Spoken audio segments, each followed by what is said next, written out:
Good morning, everyone. It is time for us to begin worship. We're glad to have you here. We've got a good number here in the building this morning, and if you're joining us online, we're glad to have you and look forward to worshiping together this morning. Before we have our worship begin, I want to go over a few of the announcements just to make sure that we all keep up and we're all aware. First, we extend our sympathy to Linda Cahir and Ron. Linda's sister, Virginia, passed away suddenly this past week at her home in Maryland. There is an address in the bulletin if you'd like to send a card or some encouragement to them. I know they would really appreciate it.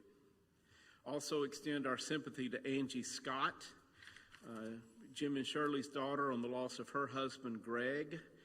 This is a really difficult time. Angie has some health problems herself right now, so if you would remember Angie and the family in your prayers as they continue to take care of her and help her through this time. Also, her address is in the bulletin if you could send some encouragement there. Avasia Carney had surgery this past week. She had some heart valve surgery. Everything went well. She came through the surgery well.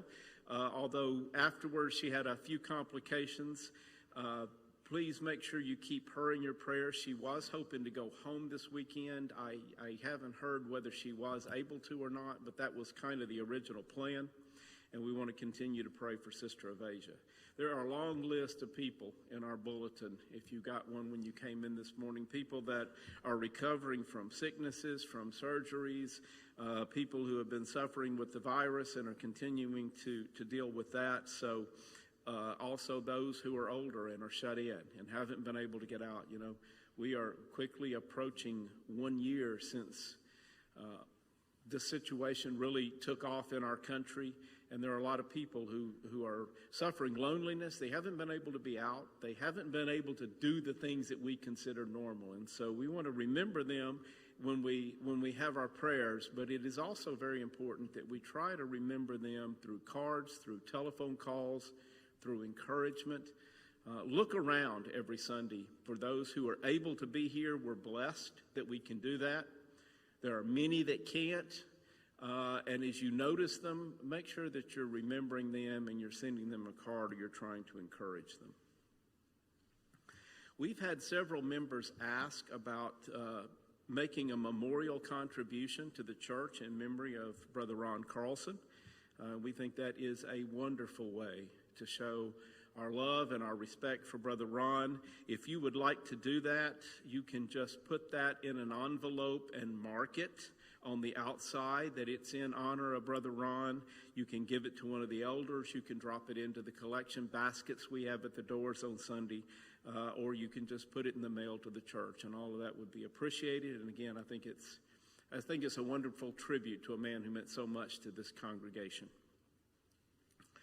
I want to remind everyone that we have the email address to the unit elder, that's singular, at comcast.net.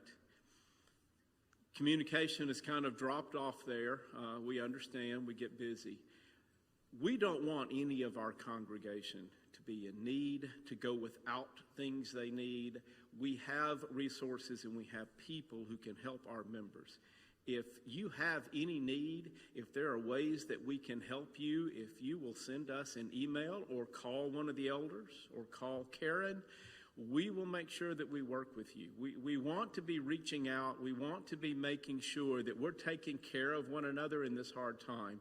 But it's very helpful if you'll communicate with us and let us know the things that you really need. You know, we've talked, there are things we can do and we can guess, but it's so much better if we know exactly what you need so that we can work to provide those specific things. So if you have those needs, if there's anything, use the email address. Call Karen or the church office, call one of the elders, and we'll make sure that we take care of that for you. That's the only announcements I have for this morning. Brother Don Webb is going to be leading our singing, so if you would stand, we'll begin our worship.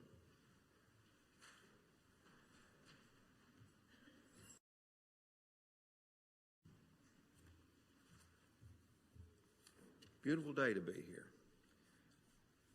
We will begin by singing verses 1, 2, and 4 of tempted and tried